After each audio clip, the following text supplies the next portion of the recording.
तो मेरे भाइयों फिर से स्वागत है आपका इंग्लिश जंक्शन में। और आज हम जो दूसरा पार्ट हमें पढ़ाना था, जो बच गया था कल, ठीक है ना, नरेशन में, उसका दूसरा पार्ट अब स्टार्ट करेंगे हम।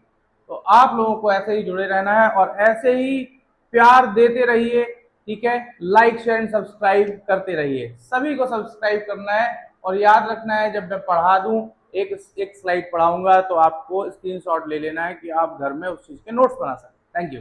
चलिए देखिए। तो देखिए रूल नंबर 4 में हम देखा कि जिस अंग्रेजी वाक्य में रिपोर्टेड स्पीच का प्रारंभ who, what, where, when, how, इससे मैं समझ गया कि क्वेश्चन होना है शुरू। राइट। तो क्वेश्चन व्हाई, विच, हुम, हु, हुज, इन्हीं से पूछे जाते हैं। ये WH वर्ड्स होते हैं। WH वर्ड्स का मतलब जो W या H से स्टार्ट हो, प्रश्न पूछने का काम करें। और ये कंजंक्शन भी होता है बच्चों, है ना, ये बात याद रखनी है। अब हमने देखिए, हमें पहला पॉइंट क्लियर करना है कि सेड या सेड टू को हटाकर क्या रखना है, आस्क्ड।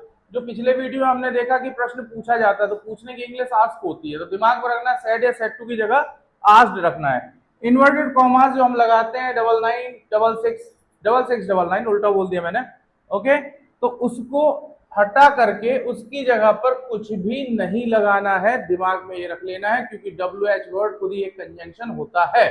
ओके। चलिए, तो हु, विच, वॉट, हुज, हुम, जो भी प्रश्नवाचक शब्द वहां पर लिखा हो, उसी को जहां हम दैट लगाते थे, दैट के बाद हमने इफ या वेदर लगाया, वैसे ही हमको ये WH वर्ड लगाने हैं। ओके। तो याद रखिएगा, दूसरी चीज मैंने पिछले वीडियो में आपको बताई थी, वो फिर से एक बार दोहरा रहा हूं कि कोई भी किसी भी पैटर्न का सेंटेंस हो, आपको याद रखना है कि चाहे वो इंटरोगेटिव हो, चाहे ऑप्टेटिव हो, चाहे एक्सक्लेमेटरी हो, उसको जब चेंज करेंगे तो सबसे पहले सब्जेक्ट पकड़ में आना चाहिए, उसके बाद helping verb, main verb, object, मतलब असर्टिव सेंटेंस में चेंज करना है। ठीक है, ये याद रखना है। असर्टिव या अफर्मेटिव, अफर्मेटिव तो नहीं कहेंगे उसको, असर्टिव कहेंगे, ठीक है ना। असर्टिव सेंटेंस में बदलकर टेंस और बदलने वाले शब्दों को बदलते हैं। अंत में इंटरोगेटिव साइन, जो साइन ऑफ इंटरोगेशन, जैसा कि मैंने बताया कि डायरेक्ट नरेशन को इनडायरेक्ट करेंगे तो न्यूट्रल हो जाते हैं सारे के सारे साइन जो होते हैं। ओके, आपको फुल स्टॉप बस लगाना होता है, ये बात याद रखिएगा। देखिए कैसे चेंज करेंगे। मैंने कहा I said to him, I said to him, तो आई सेड टू हिम का क्या बन जाएगा, आई सेड टू को बन गया आज हिम। इसके बाद WH वर्ड जो है वो क्या हो जाएगा बेटा, हमारा कंजंक्शन का काम करेगा। तो हु आर यू, तो हु हमने कंजंक्शन बना दिया, फिर हमने क्या कहा था आपको, क्या पकड़ना है, सब्जेक्ट, और फिर क्या पकड़ना है, हेल्पिंग वर्ब। तो सब्जेक्ट हमने देखा कि सब्जेक्ट क्या है, तो ये लिसनर है बेटा। ओके, लिसनर का कौन सा केस है, नॉमिनेटिव केस है। तो इधर देखिए लिसनर कौन है बेटा, हिम है। तो इस लिसनर को यहां पर उठा के रखेंगे, क्योंकि ये नॉमिनेटिव केस है, तो हिम का नॉमिनेटिव केस क्या होता है, ही होता है। ओके। और is am are change to was verb, तो हम प्रेजेंट टू पास्ट चेंज करते हैं। तो हमने सेंटेंस क्या चेंज किया, I asked him who he was. जो डायरेक्टली ये दूसरा पार्ट देख रहे हैं उनको पहला पार्ट देखना है पहले। ओके, उसमें मैंने बहुत क्लियरली आपको चीजों को समझाया है। ओके, फिर दूसरा पार्ट आपको बहुत अच्छे से समझ में आएगा। दिस अगला सेंटेंस देखिए कि Ram said to me where did you go yesterday. चलिए इसमें कैसे करेंगे, तो राम सेड टू का क्या हो जाएगा बेटा, आस्क्ड, फिर मी, वेयर हम कंजंक्शन बना लेंगे, कंजंक्शन बना लिया। इसके बाद हमने कहा था सब्जेक्ट पकड़ना है, सब्जेक्ट के बाद हेल्पिंग वर्ब पकड़नी है, फिर मेन वर्ब पकड़नी है। ओके, तो हमें सबसे पहले सब्जेक्ट, यू लिसनर होता है, तो यहाँ पे देखो बेटा राम स्पीकर है और मी लिसनर है, तो लिसनर को उठा करके कहाँ रखेंगे, यू की जगह पर। तो दिमाग में रखना है कि जब हम लिसनर को उठा करके यू की जगह पर रखेंगे तो लिसनर जो है ये देखिए वर्ब के बाद है, इसका मतलब ऑब्जेक्टिव केस है, तो मी का सब्जेक्टिव केस रखना पड़ेगा हमें यहाँ पर, क्योंकि ये सब्जेक्ट है। तो हम क्या रखेंगे बेटा, मी का सब्जेक्टिव केस आई रखेंगे। इसके बाद डिड, अब वही डिड वाला आ गया ना, हमने बताया था आपको, एक का 3, 2 का 4, माता जी की जय जयकार, ये दिमाग में रखना है। ओके, तो ये है बेटा एक का 3, past indefinite change to past perfect, ये दिमाग में रखना है। तो हमने क्या लिख दिया, हैड, वर्ब का थर्ड फॉर्म गो का गॉन। अब यस्टरडे का चेंज करेंगे हम तो क्या बनेगा, द प्रीवियस डे। ओके, तो आई थिंक ये वाली बात आपको बहुत अच्छे से समझ में आ गई होगी। ठीक है, तो ध्यान से इस चीज को क्लियर करना, और इस वीडियो को डायरेक्ट मत देखना, इससे पहले जो वीडियो मैंने एक बनाया है उसको देखिएगा। चलिए अगला देखते हैं। अगले में देखें, रूल नंबर 5 में देखें, जिस अंग्रेजी वाक्य में रिपोर्टेड स्पीच का प्रारंभ प्लीज से हो। अब प्लीज से बेटा प्रारंभ होगा तो हमें पता होना चाहिए कि प्लीज जो होता है वो रिक्वेस्ट फॉर्मेट वाला होता है, तो हम रिक्वेस्ट को बताएंगे। ठीक है, तो हमें दिमाग में रखना है कि सेड को हटा करके हमें क्या लिख देना है बेटा, रिक्वेस्टेड। जब रिक्वेस्टेड लिख दोगे तो आपको याद रखना है कि आप प्लीज हटा देंगे सेंटेंस में से। ओके, इन्वर्टेड कॉमास और प्लीज को हटाकर उसके साथ पर क्या लगा देंगे कंजंक्शन के लिए, टू का यूज कर लेंगे दूसरे सेंटेंस को जोड़ने के लिए। तो मैंने कहा कि नेगेटिव वाक्य में क्या करना है, टू के पहले नॉट लगाना है, मतलब हमें उधर नेगेटिव में नॉट टू लगाना है अगर आता है तो। टेंस को ना बदलकर बदलने वाले शब्द बाकी वाक्य जैसा है वैसा ही लिखते हैं। ठीक है, देखिए कैसे। मैंने कहा he said please excuse me at this time. Okay, तो मैंने कहा ही रिक्वेस्टेड। अब देखिए दोनों सेंटेंसेस को जोड़ने के लिए हमने क्या किया, इन्वर्टेड कॉमा को हटा दिया, प्लीज को हटा दिया और क्या लगा दिया, टू लगा दिया। ठीक है, तो ही रिक्वेस्टेड टू। अब एक्सक्यूज का तो एक्सक्यूज ही रख देंगे, टू के बाद फर्स्ट फॉर्म आता है वर्ब का। मी जो होता है ये स्पीकर होता है।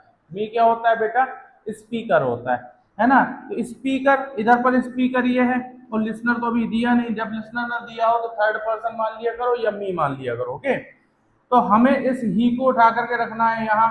तो ये कौन सा केस है, तो आई माई मी। कल मैंने बताया था आपको नॉमिनेटिव, ऑब्जेक्टिव और सब्जेक्टिव। नॉमिनेटिव, पजेसिव, ऑब्जेक्टिव, तीन केस होते हैं। तो अगर हमने देखा कि यहाँ पर मी रखा है, ओके, और यहाँ पर हमें किसको लाना है, ही को, तो देखो मी को पहले पकड़े कहाँ पर है, आई माई मी। ओके, इसका मतलब ऑब्जेक्टिव केस है, तो हम ही को पकड़ेंगे, ही हिज हिम।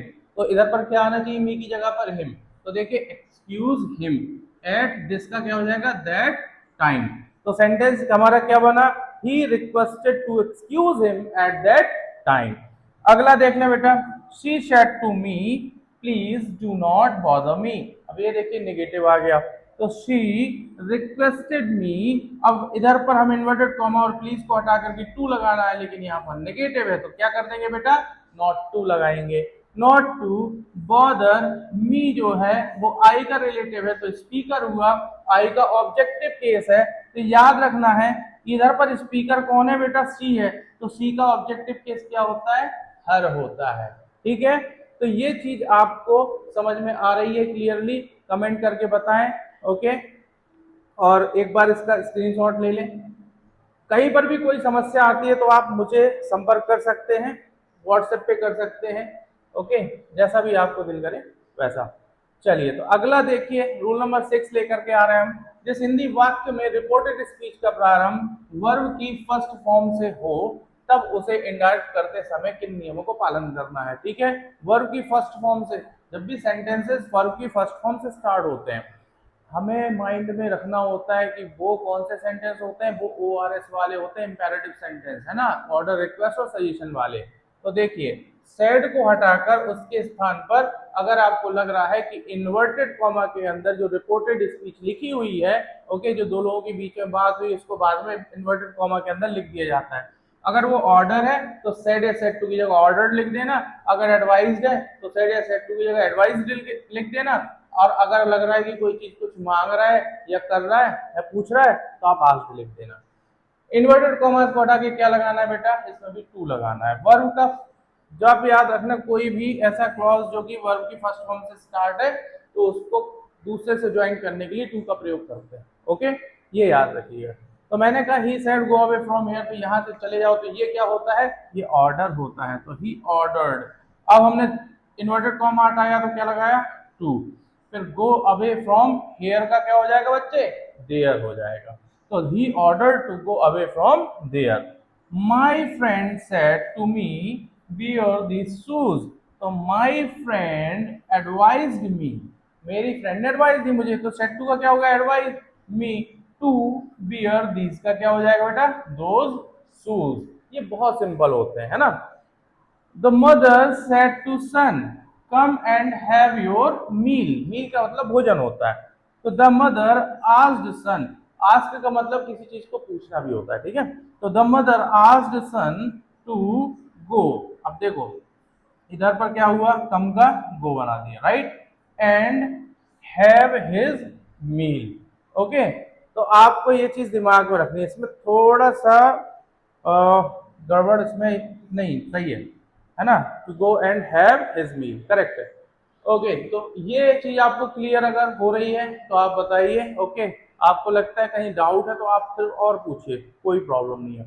बच्चों ये चीज दिमाग में रखनी है कि ये सभी चीजें आपकी बेसिक्स वाली हैं।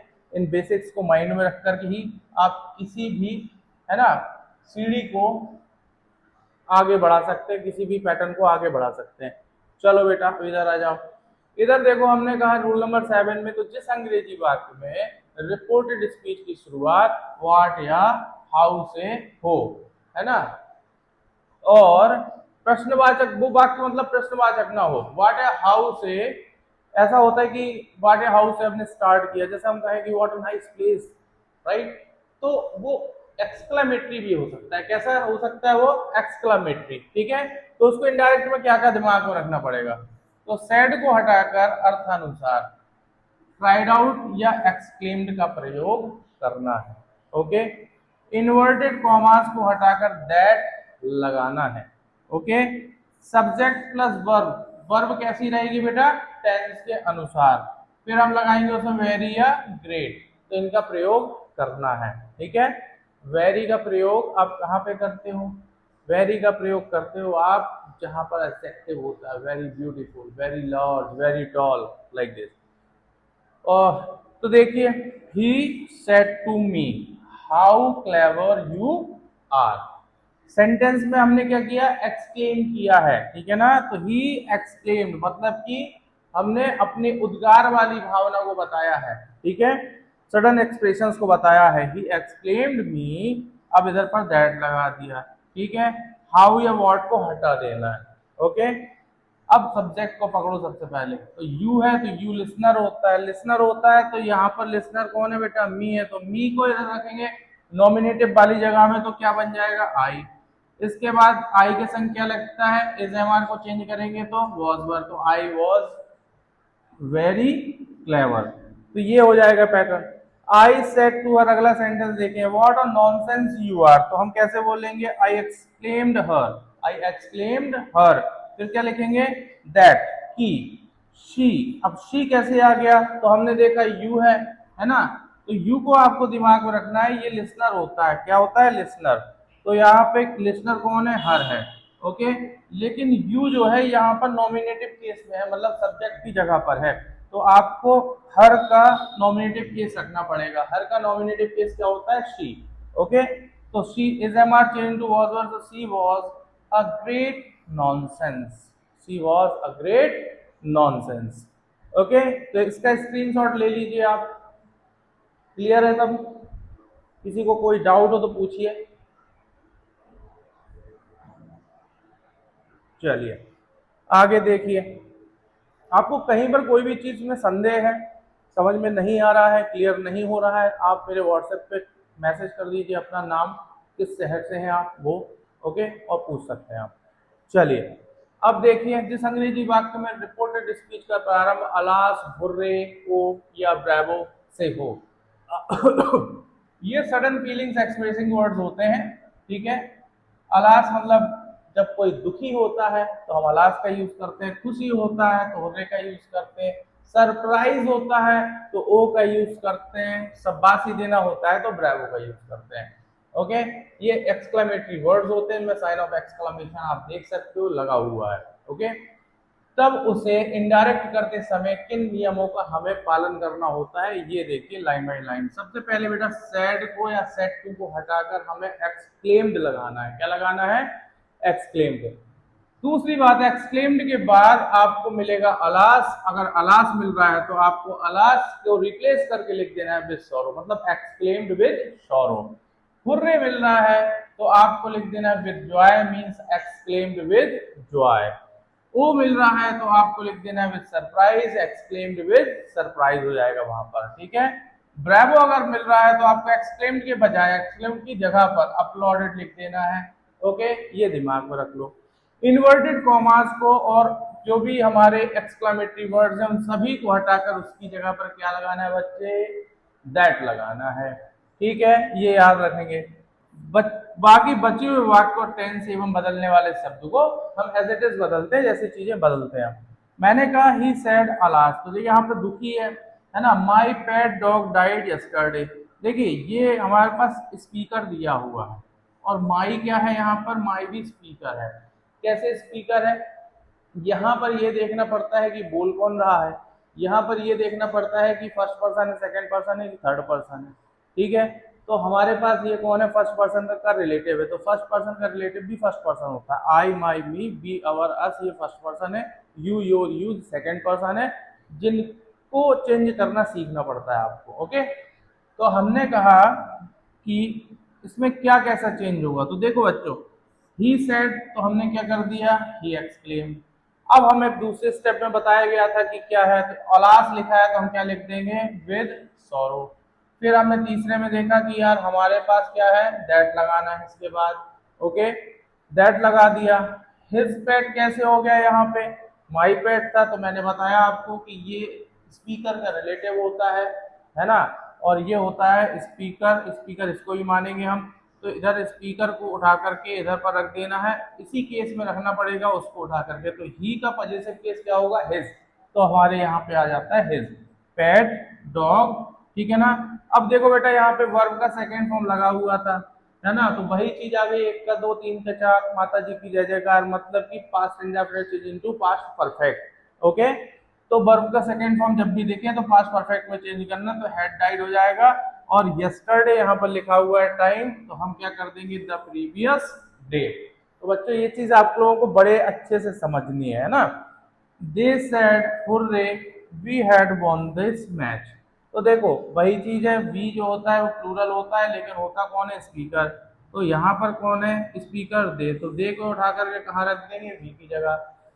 हेड आ गया है तो हेड दिमाग में रखना है, तीन का तीन और चार का चार, मतलब कि past perfect change into past perfect and past perfect continuous change into past perfect continuous, ये चेंज नहीं होते, ये सेम उसी पैटर्न में रहते हैं। ठीक है, तो हेड वॉन दिस मैच, छोटी छोटी सी चीजें इसमें चेंज करने।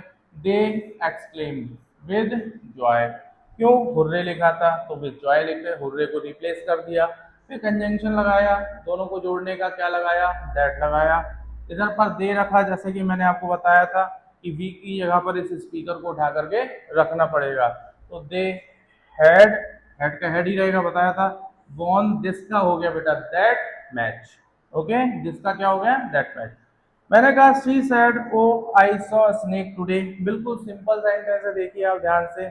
ओ लिखा हुआ है तो यहाँ देख सकते हैं, ओ में हमें क्या लिखना है, तो ओ में लिखना है विद सरप्राइज। ओके, तो हमने कहा आई, आई मतलब स्पीकर, इधर स्पीकर को उठा करके यहाँ रख दो, तो सी को ले जाएंगे आई की जगह।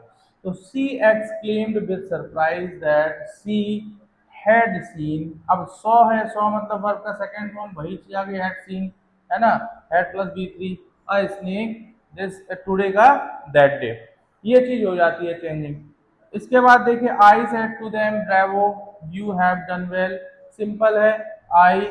अब ब्रेवो में हमने एक स्पेशल कंडीशन पढ़ी थी कि इसको अपलोडेड पैटर्न में लिखना है। ठीक है, और ऐसा जरूरी नहीं है ये पूरा टोटली आप नकल से फॉलो कर लें, ये नहीं, है ना, ऐसी बहुत सारी अलग अलग सिचुएशंस भी होती हैं। I uploaded them that day, है ना, इसमें लिखा क्या है, यू, यू लिखा है, तो I said to them, I said to them bravo you have done well. ठीक है ना, तो इसने एक से ज्यादा व्यक्तियों के लिए कहा है, तो जो यू है, जो यू है ये सेकंड पर्सन होता है जिसको हम लिसनर बोलते हैं, तो यहाँ पर लिसनर देम है तो यहाँ पर उठा करके रख देंगे। ठीक है, तो हमने कहा that they had done well. Okay, has had में चेंज हो जाता है, प्रेजेंट चेंज टू पास्ट, ये याद रखना है आपको। तो एक बार फिर से स्क्रीनशॉट ले लीजिए कि आपको पढ़ने में, नोट्स बनाने में दिक्कत ना हो। ओके, चलिए आगे चलते हैं। तो आगे देखिए, ये तो बिल्कुल सिंपल रूल है जो सभी बच्चों को पता होगा। जिस हिंदी वाक्य में रिपोर्टेड स्पीच में कोई यूनिवर्सल ट्रूथ आ जाए, सार्वभौमिक सत्य आ जाए, वैश्विक सत्य आ जाए, किसी प्रकार का ऐसा सत्य आ जाए जो कि हमेशा सत्य रहेगा, तो आपको दिमाग में रखना है कि वहां पर सब चीजें एज इट इज रखनी है, दैट लगा करके सेंटेंस में जोड़ देना। लेकिन आपको लगे कि सेट के बाद टू लगा है और कोई ऑब्जेक्ट लिखा है जिससे किसी ने कोई बात कही है तो सेट टू का टोल्ड जरूर करना। ओके, याद रखना, सेट का तो सेट ही रहेगा लेकिन सेट टू हो तो टोल्ड करना। ओके, जैसे हमने कहा Gandhi ji said honesty is the best policy, तो याद रखना है Gandhi ji said that honesty is the best policy. वो पॉलिसी अब आज भी सही है, पहले भी सही थी और आगे भी सही रहेगी। ही सेड द डॉग वॉक्स, उसने बताया कि कुत्ते भौंकते हैं, तो सिंपल सी चीज है, कोयल जैसे कूदते तो है नहीं है, तो he said that the dog walks. तो ये एक सिंपल सा पैटर्न है जो आप लोगों को पता है, लेकिन जो इनिशियल स्टूडेंट है स्टार्टिंग वाले उनको जानकारी नहीं होगी, तो इसमें थोड़ा सा दिमाग में रखिएगा, इसके टेंसेस चेंज मत करिएगा। कोई भी प्रॉवर्ब आ जाए, कोई भी यूनिवर्सल ट्रुथ आ जाए, मैथमेटिकल ट्रुथ कोई चीज़ आ जाए, साइंटिफिक ट्रुथ कोई चीज़ आ जाए, तो याद रखना है। ओके, आगे चलते हैं। तो आगे देखिए हमारे पास अगला जो हमारा पैटर्न आ रहा है ना, ये पैटर्न, हाँ, रूल नंबर 10। ओके, तो रूल नंबर 10 को हमें दिमाग में रखना है बच्चे, बड़े ध्यान में, कि रूल नंबर 10 है क्या। रूल नंबर 10 में लिखा है जैसे अंग्रेजी वाक्य और रिपोर्टेड स्पीच की शुरुआत डू नॉट या डोंट से हो, तो उसको इंडायरेक्ट करते समय, तो देखो डू नॉट या डोंट से जिस सेंटेंस की स्टार्टिंग हुई बच्चे, ये तो वो नेगेटिव किसका होगा, इम्परेटिव का, तो नेगेटिव इम्परेटिव होते हैं वो, है ना। तो सेड को हटाकर उसकी जगह अर्थ अनुसार according to the meaning of the sentence requested लगा दो, एडवाइस लगा दो या ऑर्डर्ड लगा दो। ये बिल्कुल सिंपल सा पैटर्न दिमाग में, इसके पहले भी आप पढ़ चुके। इन्वर्टेड कॉमास को हटा के डू नॉट और डोंट को हटा करके नॉट टू का यूज करना है। ओके, बदलने वाले शब्द बदलकर बाकी वाक्य जैसा है वैसा ही लिखते हैं। मैंने कहा he said don't beat me at this time, किसी से कहोगे don't beat me at this time तो क्या होगा, इसका मतलब होगा कि तुम उससे रिक्वेस्ट कर रहे हो बेटा, ठीक है। तो हम क्या बोलेंगे, he requested not to beat me, क्या है, मी स्पीकर है, स्पीकर में आ जाओ, तो ये ऑब्जेक्टिव केस है आई का, तो ही को, ही का ऑब्जेक्टिव केस यहाँ पे रखेंगे, तो क्या रख देंगे, हिम। एट दिस का क्या हो जाएगा, दैट, फिर क्या लिख देंगे, टाइम। तो सेंटेंस क्या बना, he requested not to beat him at that time. इसके बाद देखिए the doctor said do not play in the sun, simple सी चीज है, धूप में मत खेलो, इसका मतलब होता है द डॉक्टर एडवाइस दे रहा है not to play in the sun, तो the doctor advise not to play in the sun, ये इसका इनडायरेक्ट बनेगा, है ना। The teacher said don't make a noise in the class, तो ये ऑर्डर है, सिंपल सी चीज है, तो the teacher ordered not to make a noise in the class, तो ये दिमाग में रखना है। इसका एक स्पेशल एडिशन वाला रूल समझ लो, जिस अंग्रेजी वाक्य में रिपोर्टेड स्पीच का प्रारंभ डू नॉट या डोंट से हो और उस वाक्य का अर्थ किसी चीज को शक्ति से मना करना हो, शक्ति से मना करना हो, है ना, तब आपको दिमाग में रखना है inverted commas plus do not या डोंट की जगह पर आपको बेटा क्या रखना है, फॉरवर्ड का प्रयोग करना है। ओके, तो मैंने कहा father said to me do not smoke, father said to me do not smoke, तो सेंटेंस कैसे चेंज हुआ, father forward me to smoke. बात समझे, ये याद रखना है। डू नॉट को हटा देना है, क्लियर है। सेड टू की जगह पर क्या लिख देना है, फॉरवर्ड को, तो फादर फॉरवर्ड मी, इधर लगा देना है, इसको जोड़, वर्ब को जोड़ना है तो हमें लगा देना है टू स्मोक, तो forward father forward me to smoke. The teacher said do not come late in the class, तो the teacher forward to come late in the class, ये दो इन हो गए। ठीक है, ये सिंपल सा है, आपको समझ में आ रहा होगा, है ना। देखो निरंतरता अगर कोशिश करना, एक बात याद रखना, आप पहली बार किसी से कोई चीज इतने परफेक्शन पैटर्न में नहीं बनती है, उसको धीरे धीरे धीरे धीरे धीरे धीरे ही हम सीखते हैं, क्योंकि मैंने अपने जीवन में एक तजुर्बा लिया है जिंदगी से कि आप कितनी भी कोशिश कर लें, ठीक है ना, कोई भी चीज सरल होने से पहले कठिन होती है मेरे भाई, कोई भी चीज हो जीवन में सरल थोड़ी नहीं प्रस्तुत हो जाती एकदम से, कोई भी चीज आपके लिए तब सरल हो पाएगी, है ना, जब आप उसकी कठिन दौर से गुजर जाएंगे। तो कोई भी चीज सरल होने से पहले हमेशा किसी भी व्यक्ति के लिए नया जो व्यक्ति है उसके लिए कठिन ही होती है, तो याद रखना मेरा भाई दिमाग में। ओके, चलिए तो आगे चलते हैं बच्चे, आगे चलते हैं। तो आगे देखिए रूल नंबर 11 आ गया, जिस अंग्रेजी वाक्य में रिपोर्टेड स्पीच की शुरुआत लेट से हो तब उसे इनडायरेक्ट बनाते समय निम्न नियम, कैसे, अब लेट से हो रही है, लेट के नियम बहुत अच्छे हैं, ये समझना है ध्यान से। सेड को हटाकर उसकी जगह अर्थानुसार रिक्वेस्टेड या ऑर्डर्ड लगा देते हैं, ये चीज याद रखनी है। ओके, इन्वर्टेड कॉमास को हटाकर उसकी जगह क्या लगाना है बेटा, टू लगाना है। बदलने वाले शब्द या वाक्य जैसे है वैसा ही लिखना है। मैंने लिखा the principal said to the peon, the principal said to the peon. देखना चीजों में क्या कहां पर क्या चेंजिंग है। Let the boy come in, let का मीनिंग होता है टू अलाउ, किसी को अलाउ करना। ओके, तो यहाँ पे एक पूरा सेंटेंस लिखा, let the boy come in, उस बच्चे को अंदर आने दो। तो देखिए, the principal ordered the peon to let the boy come in, simple. Okay, let के यूज समझिए आप, तो बहुत अच्छी अच्छी चीजें आपको मिलेंगी उसमें। शी सेड टू देम, है ना, she said to them let me run away from here, मुझे यहाँ से भागने दो। तो सी रिक्वेस्टेड, अब कोई रिक्वेस्ट ही कर रहा होगा भाई, देम टू लेट हर। मी है बेटा, मी क्या होता है, स्पीकर, स्पीकर देखो ये है, सी का ऑब्जेक्टिव केस यहाँ रख देंगे, लेट के बाद ऑब्जेक्टिव केस का ही प्रोनाउन लगता है, तो हर आ जाएगा। Okay, run away from here का देयर हो गया। तो ये देखिए आप, बिल्कुल सिंपल पैटर्न। रूल नंबर 11 ये याद रखिएगा, ये पहला है अभी लेट का, ऐसे दो और है लेट के। ओके, तो इस चीज को नोट डाउन करना है, दिमाग में रखना है कि इसमें रिक्वेस्ट या ऑर्डर की बात चल रही है, और सेंटेंस को समझना सीखना है, कहाँ पर लेट का मतलब टू अलाउ है। ओके, चलिए आगे चलते हैं बच्चे, आगे देखते हैं। तो देखिए, direct and direct speech, let us. अब ये लेटस क्या होता है, तो लेटस का मतलब होता है आओ हम, ठीक है। जिस अंग्रेजी वाक्य में रिपोर्टेड स्पीच का प्रारंभ लेटस से हो, तो उसे इनडायरेक्ट करते समय निम्न नियम हमको लगाने चाहिए। सेड या सेड टू को हटा करके या तो प्रपोज्ड टू लगाना है या सजेस्टेड टू लगाना है। अगर किसी को सजेस्ट कर रहे हो तो आपको सजेस्टेड टू लगाना है, अगर किसी को प्रपोज कर रहे हो, प्रपोज का मतलब एक ही नहीं होता, हंसो मत, ठीक है। अगर किसी को प्रपोज करने का मतलब अपनी बात किसी के सामने या प्रत्यक्ष रखना। ओके, उस वर्ड की मीनिंग की कहानी बना दी लोगों ने। तो इन्वर्टेड कॉमास को हटाकर उसकी जगह क्या लगाना है बेटा, दैट का प्रयोग करना है, ठीक है। ये बात याद रखो। क्यों करना है, आपने कहा लेटस, लेटस को चेंज कर देंगे, लेटस को हटाकर उसकी जगह बी शुड या दे शुड लिख दो, कुछ भी लिख दो, दोनों में से सब चलेगा। ओके, बदलने वाले शब्द को बदल कर बाकी बाकी जैसा है वैसा ही लिखते हैं। देखिए कैसे चेंज होगा।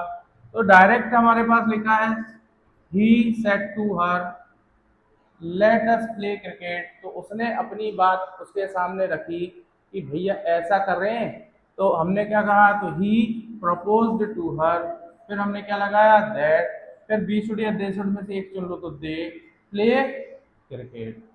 बात समझे, सिंपल है, ये रूल्स क्लियर रखना, सब क्लियर रहेगा। Ram said to me let us gossip, तो राम ने कहा कि चलो, राम ने एक सजेशन दिया कि चलो यार बातें करते हैं, तो Ram suggested to me that अब वी शुड गॉसिप। तो वी शुड या दे शुड दो में से कोई भी यूज कर लीजिए। सबसे पहली चीज कंजंक्शन दैट का यूज करेंगे। लेट अस को चेंज करना है, ये बात दिमाग में रखना है। प्रपोज्ड टू या सजेस्टेड टू का यूज करना है। ये तीन बातों का आपको इस रूल में दिमाग में रखना पड़ेगा। ओके, ये बात आपको क्लियर। आप चाहें तो इसका स्क्रीनशॉट ले लें, है ना, जिससे आपको होमवर्क या वर्क करने में प्रॉब्लम ना हो, नोट्स बनाने में दिक्कत ना हो। चलिए, तो एक और देखिए लेट का तीसरा। जिस अंग्रेजी वाक्य में रिपोर्टेड स्पीच लेट हो, रिपोर्टेड स्पीच में क्या हो, लेट हो, और 1 मिनट, ये कहाँ चला गया भाई, तो थोड़ा मैसेज कर देता है। ओके, ध्यान से समझिए। जिस अंग्रेजी वाक्य में रिपोर्टेड स्पीच में लेट हो और रिपोर्टिंग वर्ब साउटेड हो, साउट का मतलब चिल्लाना होता है, ठीक है, डांटना किसी को एक प्रकार से, उसे ना बदल कर, उसे चेंज नहीं करना है। इन्वर्टेड कॉमास के स्थान पे क्या लगाना है बेटा, टू लगाकर बदलने वाले शब्द को बदलते हुए बाकी वाक्य जैसा है वैसे रखना है।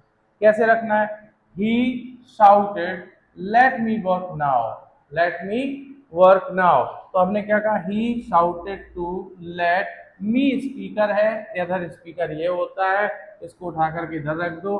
बता चुका हूं कि लेट के बाद ऑब्जेक्टिव केस आता है, तो ही का ऑब्जेक्टिव केस हिम होता है, तो लेट हिम वर्क नाउ का क्या हो जाता है, then. She shouted let me go to my house, तो हम कैसे बोलेंगे, she shouted to let me, फिर स्पीकर आ गया, यहाँ पर शी है, शी का ऑब्जेक्टिव केस हर होता है, गो टू हर हाउस, इधर भी माई है तो वही चेंज होगा। ओके, तो माई, अब इधर भी हर आ गया, इधर भी हर आ गया, तो इसका रीजन ये है कि सी का नॉमिनेटिव केस बस अलग होता है, बाकी उसके ऑब्जेक्टिव और पॉजिटिव केस दोनों हर और हर ही होते हैं। ठीक है ना, सी के दोनों केसेस याद करने के लिए हर हर महादेव बोलना सीखे, तो एक हर और दूसरा हर। ओके, ये चीज, तो इस चीज को दिमाग में रखना है बच्चे। कभी कभी क्या होता है, बहुत सिंपल पैटर्न आ जाते हैं, लेकिन आप लोग उसमें भी गलती कर देते हो, तो किसी न किसी कारण से कोई ना कोई पेपर या जॉब छूट जाती है।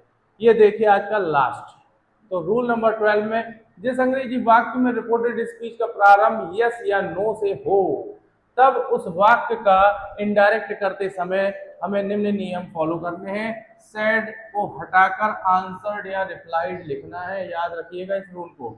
ओके, यदि यस हो तो इन द अफर्मेटिव, और यदि नो हो तो इन द नेगेटिव का प्रयोग करना है। ठीक है ना, मतलब आंसर्ड इन द अफर्मेटिव या आंसर्ड इन द नेगेटिव, या रिप्लाइड इन द नेगेटिव या replied in the affirmative.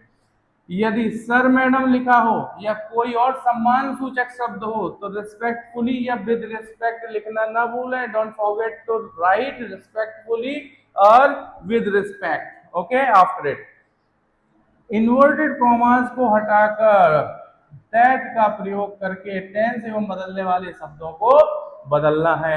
Okay, जैसे मैंने कहा ही सेड, यस सर, अब इधर सर भी है, यस भी है, सेड भी है, I can do this work, मैं ये काम कर सकता हूं, तो देखिए कैसे बना, ही का ही लिख दिया, सेड की जगह रिप्लाइड या आंसर्ड लिख दो, ये आंसर रिप्लाइड दिख रहा है तो हमने लिख दिया रिप्लाइड।